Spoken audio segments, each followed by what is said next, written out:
Good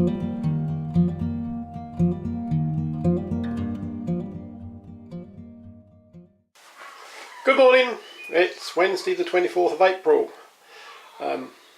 Very quick update on progress. Had a nice break during the Easter holiday. Also been selling a few things on eBay, my motorcycle and bits and pieces like that. So not done a huge amount of work in the van over the past week or so. Got a couple of decent sized bolts from the door and the door stop. The bolts really just to stop the thing warping. It gets very hot in the cab, so I thought I'd better bolt it up. I've installed the television antenna on the roof.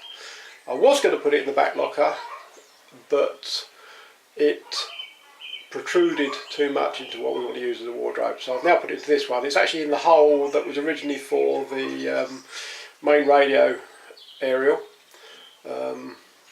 Slight problem, the mast head thread isn't quite long enough, so I'm having to improvise a little bit. You can see the clamp there is recessed into the original hole, so I've got to make a modification there just to support the masthead properly.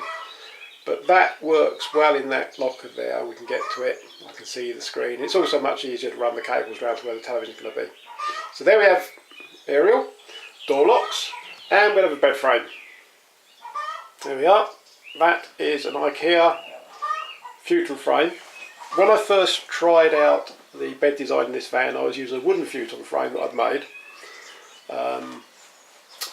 It left us with our feet too high. With the cushions in place, I wasn't comfortable with the oh blimey, there's a corgi. I wasn't comfortable with the seating, so this thing came up on eBay. I had to drive a fair way to get it, but I think I paid a fiver for it. I've had to modify it extensively to make it fit. That's right, corgi. Cushion out the way. Come out the cushion. I'm actually using it to sit on while I'm contemplating things in the van, but I had to modify it quite extensively to actually make it fit, because all the brackets were designed to make this into a seat more than anything. It had latches and so on and so forth.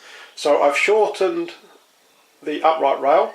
There's a big enough space behind there for the part of the futon to fold over, and there is a bracket that was originally part of the seat latching mechanism, which allows this part here to fold.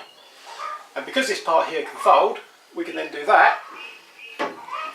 And I've also put the last slat on a piece of webbing so it lifts up as it folds, and that allows me full access to create a locker underneath, which is going to store bedding and everything else that we can get into. So it's currently just temporarily, well, it's bolted in place. Good fun drilling 4 holes into this metal box, because there's actually it's ½ inch thick. It's got welded in reinforcement plates under there. You can see those 4 bolt holes. Can you? I think you can, yes. You can see those 4 bolt holes. They were originally for the ambulance operator seats, 2 of them swivel seats, so it's a very secure unit, this. I've got the frame just supported temporarily on trestles. I won't be putting a box that this will actually sit on to actually support this bed frame until I've decided exactly where I want to actually position this backrest. But potentially it's going to be about there. That gives us a reasonable angle for sitting and a space behind here where we can store cushions or whatever. So that's the bed frame. It fits perfectly, comes up spot on with my mark over here where the edge of the cooker will be, and it also means I was now able to set myself my do not go past here line. That's the very edge of where the shower can go. There's a big no-go line. If I go beyond that line, then we're going to encroach on where the bed will actually extend out to. So that gives me quite a lot of space to build a shower. I'm not going to be able to get the shower lengthwise in this van. It's going to have to go widthwise. I haven't quite got enough room to do it lengthwise, I don't think. I'm going to try, because it will give me a lot more space. And then the final thing I've done this week, or over the past few days, is I've built the gas locker, or at least made a start on it.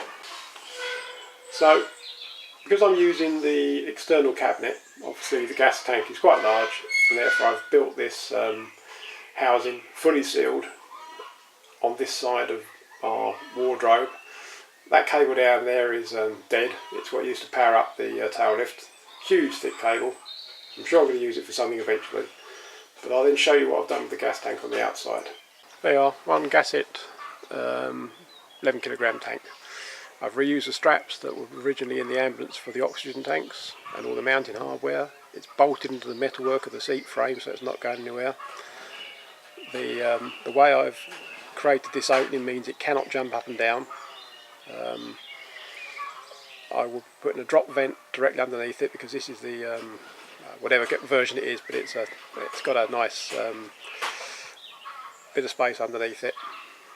I've started sealing up all the holes and bolt holes and things, but this will become a sealed cabinet or a sealed locker, this entire space, once I'm finished.